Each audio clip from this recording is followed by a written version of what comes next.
Are you looking for a way to combine Azure Databricks data with SAP data without managing complex replication pipelines?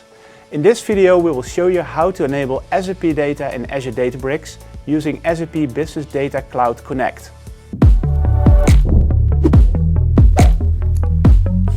My name is Jury Jonkegouw and together with Joran de Vries we will explain how this integration works and how you can start querying SAP data directly inside Azure Databricks.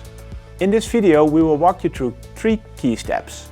First, we will explain how SAP data can be made available in Azure Databricks without physically copying or moving the data using a zero-copy ETL approach. Second, we will go through the required setup on the SAP Business Data Cloud side, including configuring the object store. And third, we will show you how to configure the Azure Databricks connection, and we will demonstrate how you can start using SAP data directly within your notebooks. Let us begin with the core concept behind this integration, zero-copy ETL. To enable SAP data in Azure Databricks, we use a zero-copy ETL approach.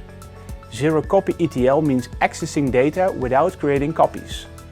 In traditional ETL, data is extracted, moved and stored again, which adds complexity and latency.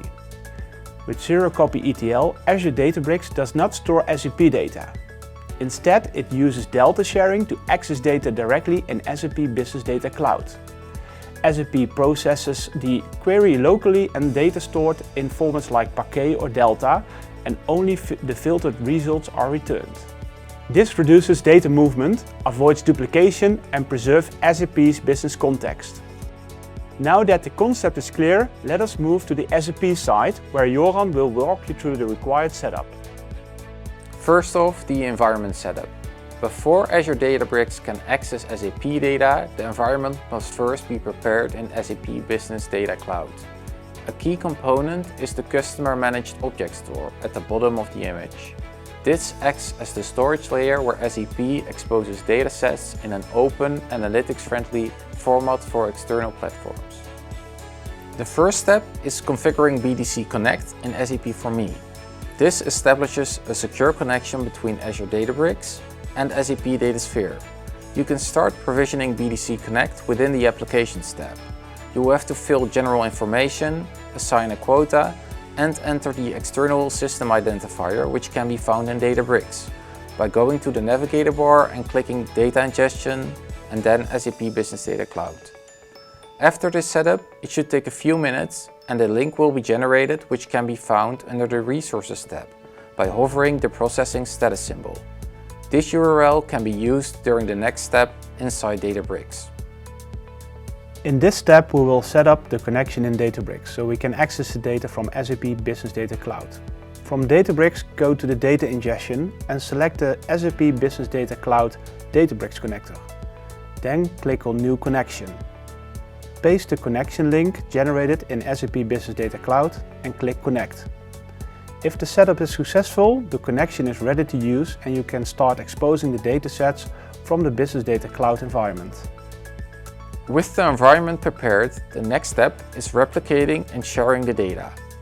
First, we replicate a CDS view or a table into the object store space. In this example, we replicate the AC.K table. After replication, we perform a data merge to populate the table. The merge task is also scheduled to run automatically to keep the dataset up to date. Once the dataset is available, we will set up a data provider, followed by creating a data product. Finally, the data product is shared from the BDC cockpit with our Azure Databricks instance by selecting the available tenant and the objects you want to share. In our case, that would be the AC.K table. With the SAP side prepared, I'll hand it over to Jury to walk through the Databricks setup.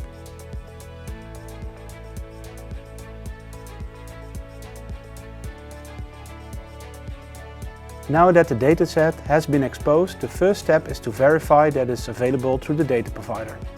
As you can see, the general ledger dataset is now directly accessible from SAP Business Data Cloud. With this confirmed, we move to Databricks workspace and create a new notebook. This notebook will be used to interact with the shared data and run queries on top of it.